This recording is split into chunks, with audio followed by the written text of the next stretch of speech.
quiero empezar por algo que me ha dado mucha curiosidad y es cómo llegas a este proceso de encontrar las acciones dramáticas de los personajes, ¿no?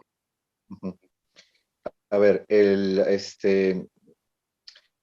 proceso para llegar a la acción dramática fue la improvisación, porque nosotros, esta obra no ha sido una obra escrita con papel y lápiz, sino fue escrita con los cuerpos dialogantes de Ricardo Delgado y mío, ¿no? Después de varias improvisaciones, de analizar algunas imágenes que teníamos y que esa improvisación soltaba, que nos provocaban, ¿no?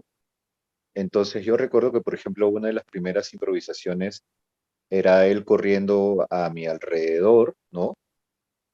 Generalmente nosotros nos entrenábamos mucho en el TUC antiguo, ¿no? Entonces era un teatro muy, digamos, físico. Partíamos mucho de la columna, del centro de fuerza, de la postura, de los niveles en el espacio, de los propios niveles en el cuerpo o con el cuerpo. Entonces, todas esas, digamos, habilidades que habíamos adquirido en el TUC tenían un propósito de escritura en el escenario en sí, no un propósito de escritura desde la racionalidad hacia el papel, ¿no? O desde la emoción hacia la racionalidad y hacia el papel, sino era más bien de lo que de lo que proponía el cuerpo hacia una emotividad y después ya concretarlo en una escena, quizás, ¿no?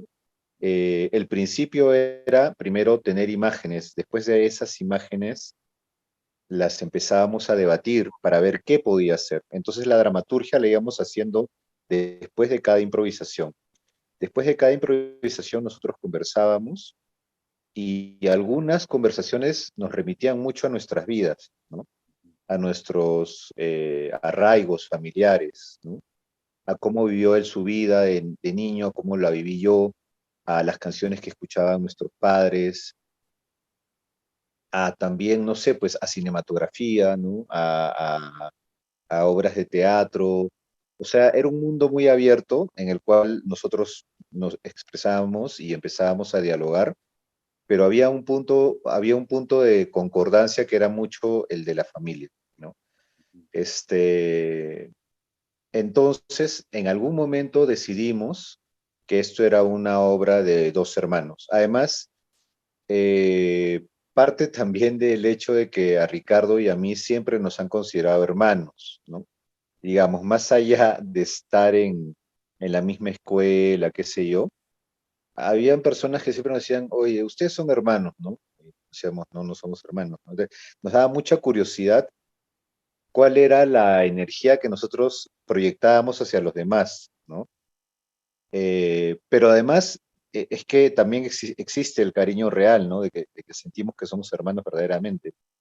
Ricardo y yo también somos muy distintos en los afanes que tenemos, pero, pero muy similares en muchas cosas de teatro, de teatralidad, de enfoque, ¿no? De lo que queremos comunicar. Y eso también se ve en Martín y en Carlos, ¿no? Son extremos, son polos que se encuentran y que se buscan, que digamos es la vida la que los vuelve a reunir a raíz de la muerte de los padres, ¿no? O del padre, más bien dicho, porque la madre ya ha muerto hace un tiempo. Entonces, si nos ponemos a analizar cuál es la acción dramática, digamos, yo diría que la acción dramática no parte necesariamente, o sea, no ha sido escrita en una cuestión pensada, meditada, sino más bien ha sido una cuestión que trae mucha cuestión del subconsciente de nosotros como actores o como seres humanos, y de ahí se ha ramificado hasta Carlos y Martín, y cuando ha llegado a ellos, ellos ya han empezado a potenciar los mismos personajes y han empezado a hacer suyas esas primeras motivaciones que nacieron de nosotros. El hecho de la familia para los dos es, digamos, importante. Ujú. Uno de los dos ha hecho una familia ahora y el otro no. Entonces, y eso también te habla de los polos. Nosotros queríamos, siempre sentíamos que a lo largo de el trabajo teníamos que ponernos, digamos, en riesgo. Y ese riesgo para la obra requería de que yo no fuera como, o sea, que yo no tirara para mi lado, sino que tirara más bien para el otro, y que Ricardo más bien tirara para un lado mucho más, digamos, diáfano, por decirlo de alguna manera. En ese momento, bueno, nuestras historias son, digamos, también diferentes. Yo vengo de un espacio mucho más privilegiado que él, ¿no? Y vengo de y mi personalidad también es mucho más inocente. Ricardo viene de un espacio de menos privilegio, con más, digamos, con más sabor, digamos, en el sentido vital de lo que le tocó enfrentar en la vida, ¿no? Y también, o sea, menos privilegios, pero también menos inocencia, porque al no tener algo que lo proteja, empezó a darse cuenta de cómo se movía el mundo y cómo funciona el mundo, ¿no? Entonces, ahí es donde cambiamos los personajes, ¿no? O sea, él era Carlos, que era el inocente, el que tenía fe en la familia, el que tiene fe en la familia, el que quiere casarse, el que quiere formar una familia, y en cambio yo era Martín, que era el desarraigado, el individualista, el egoísta, el machista, homofóbico, etcétera, etcétera, ¿no? El que no cree en la familia, el que es un misógino. Recuerdo que alguna vez hicimos una improvisación en la calle, es decir, nosotros salimos en personaje a la calle. Yo salí como Martín y él salió como Carlos, los dos juntos, ¿no? Y incluso creo que en algún momento fuimos a un lugar donde hacían striptease y esto, ¿no? En Colmena. Y yo iba con mi puro, ¿no? Con mis anillos y mi pelo largo, un saco y los lentes. Era de noche, estaba con lentes. Y él iba pues todo así, ¿no? Con su camisita, todo peinadito. Y entonces, y a mí,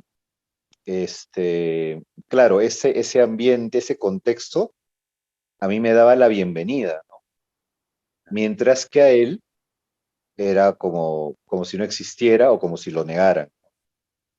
Entonces, era como si, y claro, otras veces también íbamos a otros lados donde Martín no era el contexto no era el contexto de Martín, sino el de Carlos más bien, ¿no? Y que era mucho más, o sea, de repente con respecto al deporte, al boxeo, ¿no? Entonces se sentía un poco más, un ambiente mucho más liviano, mucho más proactivo, sano, saludable. Entonces, eran formas de acoger o de nosotros alimentar al personaje, ¿no? Porque sentíamos que no bastaba y nunca, y en verdad no bastó la historia en sí, porque nosotros no somos dramaturgos, ¿no? Nosotros somos actores que creamos y en un momento determinado, a 3 semanas de acabar de concluir la obra, no teníamos un final y no sabíamos cómo terminarlo. Y creo que a la semana antes de estrenar, porque teníamos fecha de estreno, pero no teníamos final, encontramos un final, ¿no? Entonces, eso fue también bien interesante en el sentido de cómo el tiempo que se va cortando va despertando o va forzando a la imaginación y al proceso a que concluya, a que se defina, ¿no? Y sí, entonces yo creo que si volvemos al punto del objetivo de los personajes, nosotros los ayuda, o sea, creamos hasta algún momento y en un momento ya fueron los personajes los que fueron Sí, creando. encontrando su propio objetivo interno. Claro, porque cuando tú lo analizas, tú ya encuentras un objetivo, Claro. pero nosotros no hicimos ese análisis, más bien fue una cuestión mucho más instintiva y de cómo tejíamos una historia, ¿no? Yo recuerdo días en los cuales, o sea, de repente ir al Cairolo y chupar era lo que teníamos que hacer, ¿no? Otro día era entrenar pues bastantes horas, ¿no? otro día era ir a Tacora y buscar los elementos que nos provocaban para esta obra. Buscar la ropa, los lentes, los zapatos, la cama. De hecho, en la obra se menciona un cuadro de los padres, ¿no? Ese cuadro de los padres con el que llega Carlos bajo el brazo, en el primer encuentro que tienen ellos dos, ese cuadro lo encontramos en Tacora, ¿no? De unos novios.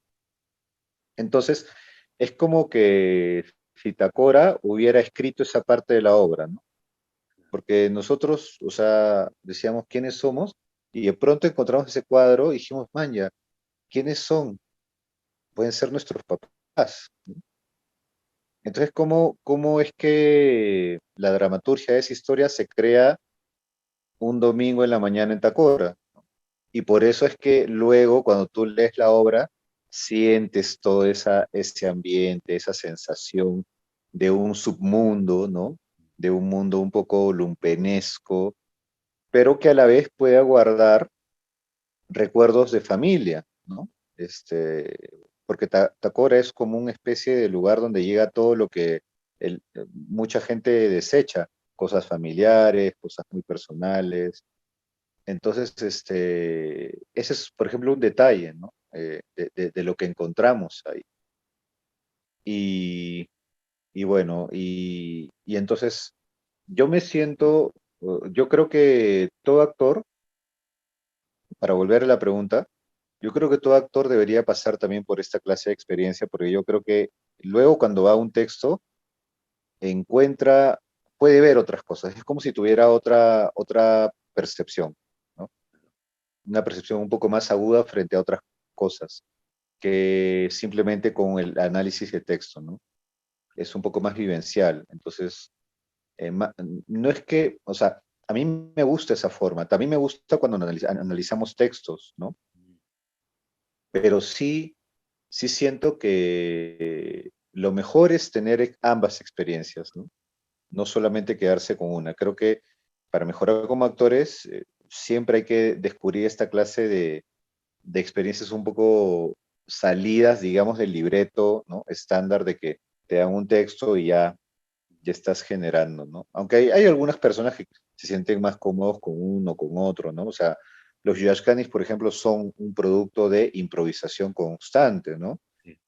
Maguey, Perfusión Teatro, Lot, ¿no? De Carlos Cueva, el mismo Cuatro Tablas en algún momento, que aunque montaba Shakespeare, también tenía un trabajo de búsqueda corporal, ¿no? Entonces, y son también formas que venían mucho de los años 70, 80, ¿no? Y que nosotros llegamos a encontrar ya casi en su último albor, ¿no? Ahora ya generalmente casi no se hace, casi todo es texto en mano, te lo entrego y ya vamos a crear, ¿no? Sería bueno también que siempre estemos pendientes de otras formas de relacionarnos con la historia, ¿no? Entonces, por más allá de que el principio haya sido, digamos, la improvisación, nosotros de alguna manera sí somos conservadores en el sentido de la línea dramática. Eh, ¿Por qué? La verdad no lo sé, creo que era algo concreto que que queríamos contar. Después de esa obra vino otra obra que se llamaba Borderline 1, que ahí sí no tuvo nada que ver, o sea, es más, creo que cuando Roberto lo vio dijo, esto no es teatro, ¿no? Porque era como más una performance que para nosotros sí tenía una historia, pero que era algo mucho más alucinante con personajes que no tenían nada que ver. Y claro, los que habían visto Más allá del borde querían ver, o sea, fueron con expectativas a ver esta obra y se dieron cuenta de que era, o sea, ¿qué es esto? O sea, no pueden ser los mismos artistas que han hecho esto, ¿no? O sea, es otra cosa. Entonces, era porque nosotros estábamos en búsqueda constante, ¿no? O sea, decíamos, ya hicimos esto, ok, chévere, pero ahora vamos a hacer otra cosa completamente radical, que no tenga nada que ver con, ¿no? Porque no queremos repetirnos, o sea, éramos muy radicales hasta en eso. Ujú. Eh, Porque también uno está buscando su propia identidad, ¿no? ¿Qué es lo que quieres contar? ¿Qué es lo que quieres decir? Nosotros siempre hemos pensado en eso, momento, y creo que hasta ahora, sentíamos el Perú como un lugar, el país, ¿no? Y de repente no el país como geografía, sino como sociedad. Sentíamos que era una sociedad hostil con el hermano, ¿no? Hostil y individualista, egoísta, pero que a la vez tenía mucha salsa, ¿no? Graciosa, empática, ¿no? Esta clase de cosas que, este, o sea, el placer y el dolor juntos, ¿no? El sufre peruano sufre, ¿no? ¿No? Todas estas cosas que nos inventamos, o sea, no sé si es una invención peruana, pero la sensación que tenemos de que es tan nuestra, ¿no? La informalidad, ¿no? La decadencia que se funde con el amor, con la familia. Entonces, hay mucha relación también con la sociedad, porque si bien es cierto, o sea, nosotros como humanos, Ricardo y yo también hemos sido productos de nuestra sociedad, ¿no? Y Martín y Carlos también, ¿no? Pero ya alimentándose de otras cosas. A mí me gustaría resaltar cuáles son las visiones de familia que hay dentro de los personajes, ¿no? Que para Carlos es la unidad, la fidelidad, la familia, los hijos, el heredar, el amor, ¿no? Y eso es lo que él le critica a Martín, ¿no? En un momento le dice, te vas a quedar solo porque no que estás con putas, para chupando, ¿y con quién vas a terminar? Te vas a quedar solo, y así te vas a quedar solo, ¿no? A lo que Martín le dice, bueno, salud por eso, papá lindo, le dice, ¿no? O sea, lo asumo completamente, ¿no? Me gusta estar solo, no creo en la relación de la familia que tú me traes, pero lo loco es que luego entendemos por qué Martín reacciona de esa manera, ¿no? O sea, él había tenido un quiebre tan fuerte a nivel familiar que es algo que él no pudo superar y que por eso se quitó, digamos, ¿no? Se borró, se fue y dijo, yo no creo en ninguna mujer, no creo en la fidelidad en las parejas, estas son huevadas, no existen. Porque claro, él había sido golpeado de tal manera, porque dentro de la historia, si nos damos cuenta, él sí era consciente de la historia de los hermanos Gallardo, Carlos no. Entonces él había tenido que cargar con ese peso en un momento y después huyó, ¿no? Y Carlos, dentro de o sea, lo protegieron de alguna manera, no le contaron, ¿no? Y era inocente de todo esto, ¿no? Pero el problema es que, claro, era el hijo de, entre comillas, el otro, pues, ¿no? Y entonces eso era, ahí viene un conflicto ya casi griego, porque es como que la madre se mata, ¿no? Porque no puede con la culpa, ha engendrado a un chico que no es de su esposo, el hermano que sabe que no es su hermano verdadero, o sea, que es su medio hermano, pero que a la vez le recuerda al otro huevón. Entonces ahí en esos puntos es una tragedia griega, digamos, ¿no? Porque es una cuestión muy pasional, ¿no? Muy, digamos, fanática, ¿no? Entonces,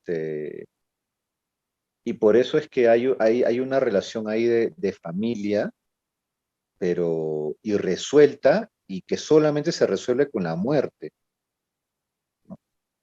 Entonces, si nos damos cuenta, Martín no tiene por qué creer, ¿no? Solamente que cuando uno como espectador lo ve al personaje, dices, puta, ese huevón es una mierda, ¿no? El culo, ¿cómo le hace a su hermano? Desgraciado maldito, ¿no? O sea, él es el antagonista, ¿no? Y Carlos es más bien el protagonista porque es el chico bueno, y la obra es como él trata de salir a él, o sea, cómo trata de tener una relación con su hermano, ¿no? los dos tratan de tener una relación el uno con el otro, pero, pero claro, pues Martín es mucho más fuerte a nivel de contundencia, ¿no? Claro. Él lo que hace es romperle el corazón a su hermano, eso es lo que hace, ¿no? O sea, le rompe el corazón y le rompe el corazón, pero por dos motivos, para, para que él aprenda que la vida no es así y para que él pueda pelear, es el motivo, digamos, de arriba, pero el verdadero motivo es que él quiere vengarse, Mm. él quiere decirle a ese otro weón que no le puede decir, concha tu madre, vete a la mierda, te voy a matar, o sea, quiere de alguna manera golpearlo a al padre de Carlos que destruyó a su familia, ¿no? Sí, Entonces, si te das cuenta, es una cuestión bien fuerte, porque es como un hermano que se quiere vengar de su hermano, ¿no? sí, Entonces, muy, muy, muy, muy fuerte, ¿no? Entonces, y el otro es inocente, pues no sabe nada, y se lo que te lo oyen así, entonces, demasiado está, fuerte. pasa eso, o sea, le quebró el corazón, ¿no? Y a raíz de ese quiebre, ya Carlos no puede, claro, porque el proceso para él ha sido tan rápido y fulminante que no puede procesarlo más allá por eso que se llama más allá del borde, pues, no puede procesarlo, tiene que lanzarse.